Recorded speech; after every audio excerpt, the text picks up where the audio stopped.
Palluruthy saint Rita's public സ്കൂളിൽ സിഖ് മതവിശ്വാസത്തിൽപ്പെട്ട ഒരു കുട്ടി കൃപാണും ടർബനും ധരിച്ചുകൊണ്ട് പഠിക്കാൻ ചെന്നാൽ വിലക്കാൻ കഴിയുമോ? എല്ലാവിധ മതഭ്രാന്തികളും മാറ്റിവെച്ചുകൊണ്ട് വളരെ ശ്രദ്ധിച്ച് ഷെയർ ചെയ്ത് കാണും. മതേതര ഇന്ത്യയുടെ ഭരണഘടനയിൽ ആകെ എസൻഷ്യൽ റിലീജിയസ് പ്രാക്ടീസ്, അതായത് ഒഴിച്ചുകൂടാൻ പറ്റാത്ത മതാചാരമായ ആർട്ടിക്കിൾ 25 പറയുന്നത് സിഖ് മതാചാരപ്രകാരം ധരിക്കുന്ന കൃപാൺ എന്ന ചെറിയ വാളിനെ കുറിച്ചാണ്.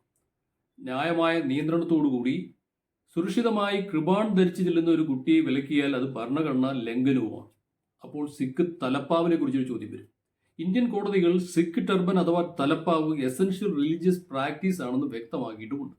ഇനി ഹിജാബിലേക്ക് വന്നാൽ, ഹിജാബ് ഒരു എസൻഷ്യൽ റിലീജിയസ് പ്രാക്ടീസ് അല്ല എന്നുള്ള കർണാടക ഹൈക്കോടതിയുടെ വിധിയുടെ മുകളിലുള്ള സുപ്രീം കോടതിയിലെ അപ്പീലിൽ സുപ്രീം കോടതിയിലെ 2 അംഗ ബെഞ്ച് ഹിജാബ് ഒരു എസൻഷ്യൽ റിലീജിയസ് പ്രാക്ടീസ് ആണെന്നും അല്ലെന്നുമുള്ള 2 വ്യത്യസ്ത വിധികൾ പുറപ്പെടുവിച്ചതുകൊണ്ട് വിഷയം ഭരണഘടനാ ബെഞ്ച് രൂപീകരിച്ച് തീരുമാനമെടുക്കേണ്ടതുമാണ്.